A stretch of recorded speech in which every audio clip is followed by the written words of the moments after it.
guess we can plough on to some film that I'm sure we will agree on, because 28 Days Later, so a much better film in every regard. Yes, indeed. Now, while they popped up from time to time, Versus, of course, was only 2 years prior to this, zombie films had largely fallen into fashion since the mid 1980s, and it is 2002's 28 Days Later, and its non Romero like fast zombies, what an innovation, that is credited with bringing life back to the genre. Not an intended pun, but I'll take it.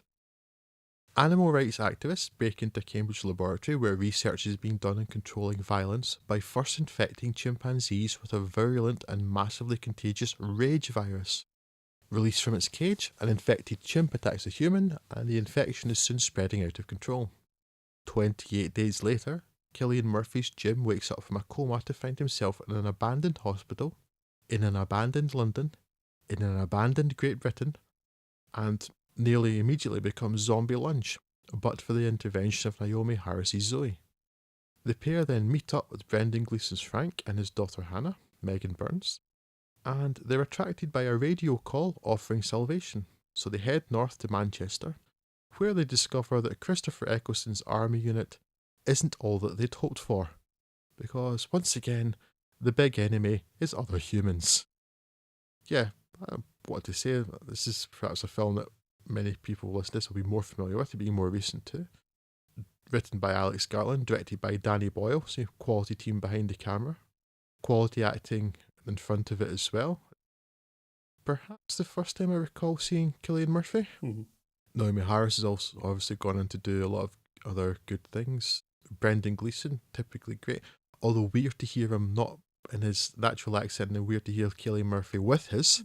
Yeah, and it's not a bad accent, but I'm never entirely convinced by it because, well, Brendan Gleeson doesn't talk like that. It sounds a bit strange every time he says something. But I mean, it's as relatively solid as his accent is in, for instance, Lake Placid. Yeah. But it just seems unnecessary to lumber him with it when there's no reason he couldn't just be Irish. But and then you've got Christopher Eccleston as the have gone into deep despair within less than a month army guy. Yeah, it's just a really well made film. It's visually interesting too because they set it in London and with some very, very quick setups and permits that allowed them to shoot right at dawn. Got some kind of, and you could do it with a blink of an eye with CGI deletion of things nowadays, I'm quite sure. But just setting it in an eerily empty London, one of the world's busiest cities, and so the shots of London full of just the garbage and abandoned cars and completely empty streets, really, really effective at the time. Yeah, it still works pretty well now. Yeah. And then, for the most part, it's very, very few people, and that works really rather well. I mean, there are a few scenes with the infected attacking them, but they're actually few and far between, and they're more effective for it. It's a film that uses a lot of restraint. A few set pieces later on with the army with the infected coming in, but for the most part, they're used quite sparingly throughout, the way that the best monster stuff is. Again, though, I don't think it's adding an awful lot in terms of novelty beyond that. Oh, maybe zombies could move quickly as well. Mm-hmm. But it's just, I think the difference is too that it's just so well made. It's high quality filmmaking from a high quality filmmaker with quality acting in it, which is something the genre doesn't often get a chance to have. Yeah.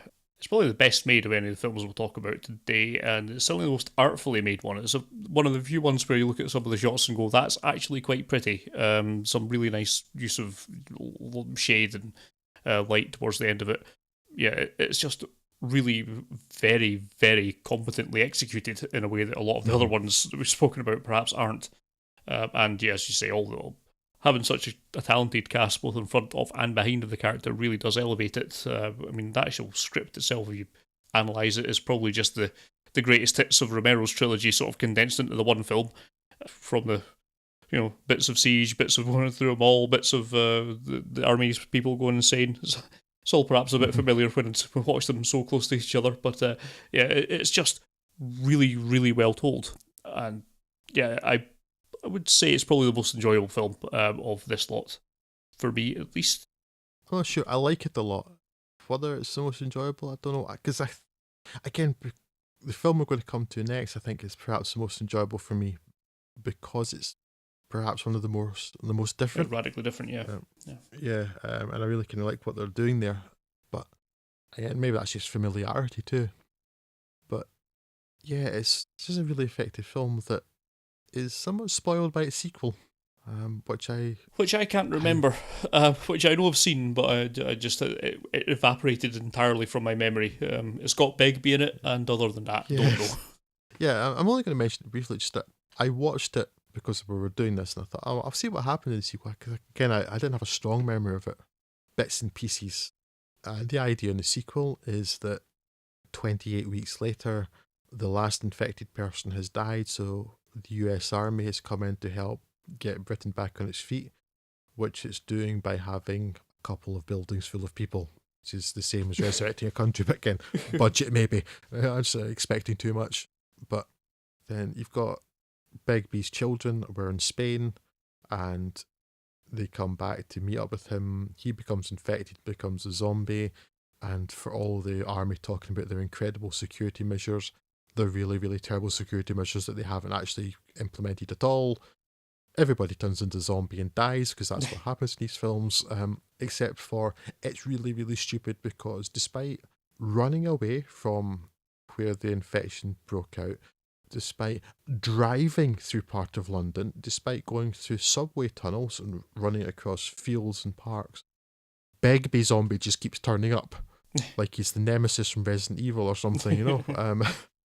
And there's, because you're not expecting anything to happen to his kids for most of the film, there's absolutely zero tension because you know they're going to get to the end of the film, but that's quite clearly what the point of the film is. So it's...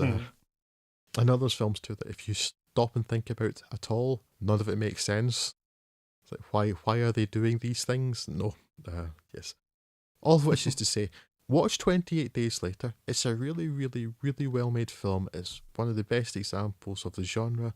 It's got great acting, good direction. As Scott said, there's some really interesting visual moments. Avoid the sequel. Yes, and then stop. It's hardly garbage, but it's just doesn't really add anything at all, and it doesn't make a lot of sense if you think about it. No. And I'm incapable of not thinking about it. Does it have any self-propelling decapitated heads? Well, no, so it's clearly the worst of things. Yeah, not as good. Not as good as Zombie 3 then. What could be.